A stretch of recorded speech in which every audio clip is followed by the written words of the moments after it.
All right, you guys. So with Game of the Year season finally here, we got the nominations. We got like who's up for Game of the Year 2023, and the conversation is pretty interesting. I see a couple people saying it might be a game like Alan Wake 2. I see other people saying certain games shouldn't be in this conversation. All those conversations I feel like are valid to have, but the most important conversation that at least I want to have that's going to kick off this video is who is going to win Game of the Year. Now, I think pretty much everyone has it down to one or two people for the most part. A couple people say Alan Wake 2, some people I've seen say Super Mario Bros. Wonder, but really, most people can agree this is a two-horse race. It is either The Legend of Zelda Tears of the Kingdom or Baldur's Gate 3.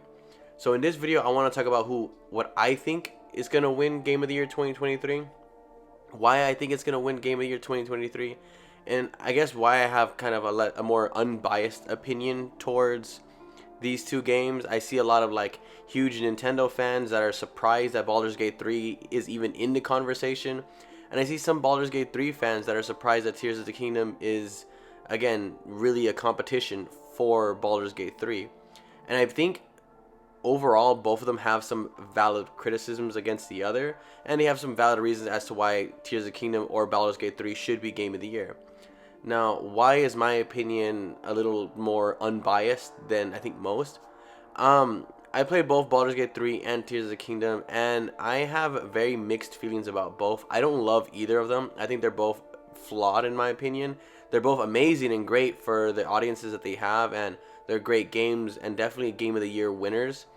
But in my personal opinion, they're not on my Game of the Year top 5, maybe even top 10.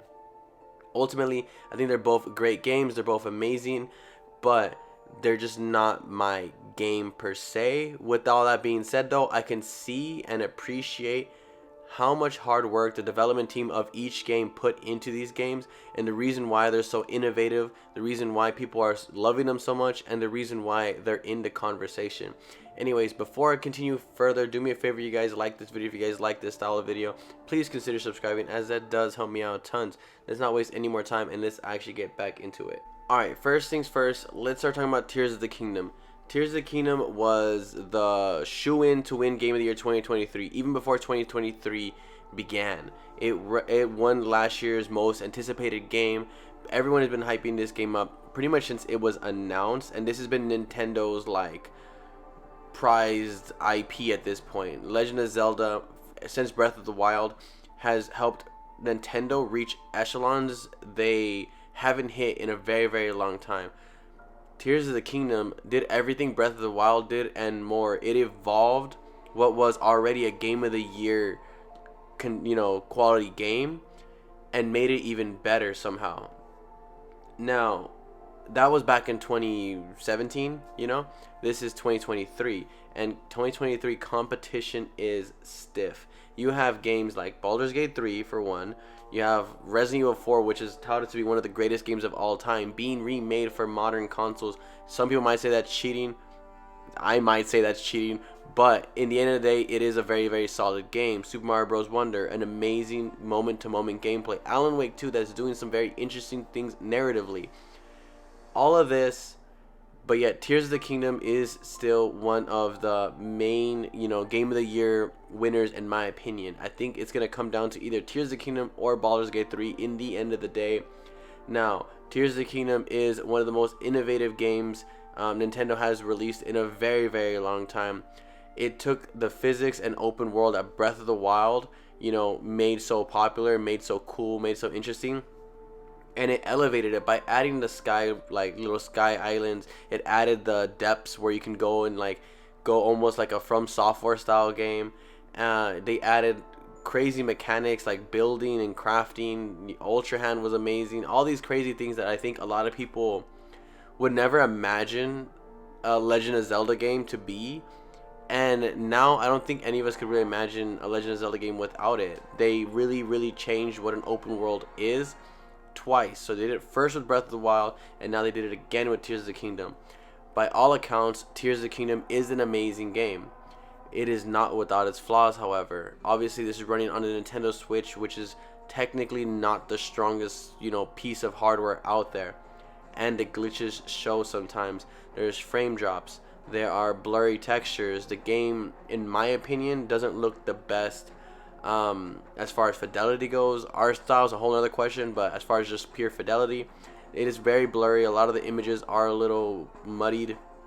The colors sometimes they're going for vibrant, but then sometimes they come off kind of dry. In my opinion, it aesthetically, it don't for me it does. I don't really vibe 100% with it aesthetically. If we're talking about just pure gameplay, I mean, what it does great, right? It does the building, it does the crafting, it does the puzzle solving where you can break whatever puzzle you want to do. There's the open world, you can do wherever you can go wherever you want to go, whenever you want to go, etc. But if you were to break down some of the other things that is also in this game, like let's say combat, which is horrendous in this game, too many menus you have to siphon through during combat really hinders like any actual motion that combat might have. Tears of the Kingdom is a great game, but it is not without its flaws. Narratively, it isn't the strongest Legend of Zelda game. It isn't the strongest game on the Game of the Year bracket right now when it comes to narrative. It's probably one of the weakest ones. Overall, I think Tears of the Kingdom is an amazing game, but I ultimately think it is not going to win Game of the Year 2023. It is very close, and I wouldn't be surprised if it won Game of the Year 2023. But ultimately, I do think that there is enough flaws in this game. There is enough of we've kind of been here before, right? Because again, Breath of the Wild did a lot, and Tears of the Kingdom is building on everything Breath of the Wild has been. So based off that fact, I do think there is a less surprise factor to Tears of the Kingdom. I think Tears of the Kingdom, again, it's a very flawed game, but it is an amazing game. Now let's talk about the game that ultimately dethroned The Legend of Zelda, in my opinion, and what I think is going to end up being Game of the Year 2023 winning, and that is Baldur's Gate 3. I think Baldur's Gate 3 encapsulates everything that people want from gaming in 2023. When we hear all the complaints and problems, I do think Larian Studios came together with the solution to a lot of the, again, issues that people have with gaming, modern gaming nowadays. It gives you the option to kind of do what you want to do, to express yourself how you want to express yourself, to really go on this adventure and get lost in a game. And I think it's a game for a game's sake as well. It knows how to take itself seriously, but it also knows how not to take itself too seriously. It knows that ultimately, no matter how deep your narrative is, no matter how deep your characters go, etc., ultimately, the game is about fun. You want to have fun with the game, and people are looking for worlds that they could get lost into. For a lot of people, gaming is an escape, and Baldur's Gate 3 offers an escape for tons of people out there, specifically in a genre that isn't really that popular. The CRP genre isn't the most mainstream. It is still very niche still, and Baldur's Gate 3 really modernized it, and it also really mainstream-defied it without really jeopardizing what the game is.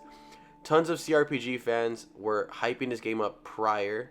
Tons of PC gamers were saying how this is gonna be the greatest thing, and for a lot of us mainstream, it definitely fell under the radar for a very long time. I knew this game was coming out. I knew it was gonna be amazing based off of what a lot of the conversation of the fan base was having, but it wasn't a game I thought I was gonna have to get into until all the chatter really started picking up. Then I knew I had to see what all the fuss was about. I had to see what this game is and what makes it so special. And when I played this game, I'm gonna be honest, this is not really a game for me. Baldur's Gate 3 does a lot of things a lot of people like. It is the freedom that a lot of people are looking for. For me personally, I feel like I'm missing a connection. Missing a connection to the characters, to the world, to the plot. I don't know. I don't think I'm the person who wants to get lost every 5 seconds in side quests. Baldur's Gate 3, for me, in my personal opinion, I didn't have as much fun playing Baldur's Gate 3 as I did playing Tears of the Kingdom. I put 50 hours into Tears of the Kingdom, and I put 50 hours into Tears of the Kingdom and 15 hours into Baldur's Gate 3. Huge, stark difference. So my biased opinion would say Tears of the Kingdom is a better game in my personal opinion. Now, if I was to remove my bias and I was to say, okay, the way that the judges are seeing it, the way that these critics are seeing it, which game do they think is going to be the better game? And I think in that question, Baldur's Gate 3 is just critically the better game. I think it's the more polished game. I think there's way more creative freedom as far as like the player side goes. And that is saying a lot, because Tears of the Kingdom allowed players to really express themselves with, big giant robots with fire breathing penises. But Baldur's Gate 3 embraces the penis. You can be naked and run around if you wanted to. You can have sex with whoever you want to. You can have conversations with people, and they really do feel like they're living, breathing in this world that is consistently moving with or without you. And I think that is the sense of wonderment that people look for in games. Whenever I'd make a decision and the results would end up in the results, I'd always wonder what would happen if I did a different decision or if I did a different option. And I guess there's no really way of knowing unless you go back and replay it or you save scum or whatever. But I think that kind of takes away from the fun of having your adventure and your journey that is, specific to you. And I do think that is an amazing thing. I do think that is really, really cool. I do think there's, again, just tons of creative freedom that a lot of games don't offer in 2023 anymore. I think we're so used to this, linear, very safe, this very, catered kind of story, like a God of War or like a Spider-Man 2. And don't get me wrong, I absolutely love those experiences. In my personal opinion, I think those are funner for me than this more openish kind of environment where you get to choose your own destiny or whatever. That's not really why I play games. I play games for a more like specific purpose. With that being said, I could see why people, run to this type of game. It's the same thing with Elden Ring, where people ran to Elden Ring because it offered something that a lot of games didn't. It offered openness and the ability for a player to really figure out what makes these games tick. And again, Baldur's Gate 3 is doing that in its own way, and it's very, very cool to see. So as much as Baldur's Gate 3 isn't my personal favorite game of the year, I do applaud Larian Studios. I applaud the development team behind this. And when Baldur's Gate 3 wins Game of the Year 2023, I'm going to be happy for them. It was not my favorite game that came out this year. But I think if we look back at all these games that represent each year, right? Breath of the Wild in 2017, God of War in 2018, Sekiro, Hades, a lot of these games, they really did something to stand out. They really did something to elevate their genre. They really did something to put a stamp on that year and say this was the year that It Takes Two came out, And I definitely think 2023 is the year that Baldur's Gate 3 came out. The world was set ablaze by this crazy game. And even though in my personal opinion it's not my favorite game that released this year, I have to applaud them for the amazing work that they did, the amazing, way that their audience really responded and took to this. The way that they found a new audience is so interesting and so strange. Baldur's Gate 3 really, really came out of the woodworks. No one was expecting it unless you were, really ears to the ground and understood what Baldur's Gate 3 was. No one else really expected it. So again, I'm really, really happy to see, all these games be celebrated. But it's also just really cool to see that a game that no one expected going into 2023 to win Game of the Year 2023 to potentially be the one to take it and probably be, it's their game to lose right now. It's their, award to lose right now. And again, I'm going on a little bit too long, so I'm just going to end it. Just to wrap it all up, a lot of games in the Game of the Year are amazing games. A lot of them, I think, are better games than Baldur's Gate 3, Tears of the Kingdom included. With that being said, my own personal bias aside, Baldur's Gate 3 is the more polished, it is the better game as far as just like what people are looking for in 2023. And I do think it represents the year of 2023 better than any other game this year. Anyways, you guys, I'm going to leave it at that. Let me know down below how wrong I am, how right I am, whatever you guys want to say. Call me ugly. I don't really care. Just leave some comments down below. It helps out hella. Anyways, you guys, ending the video there. See you guys on the next one.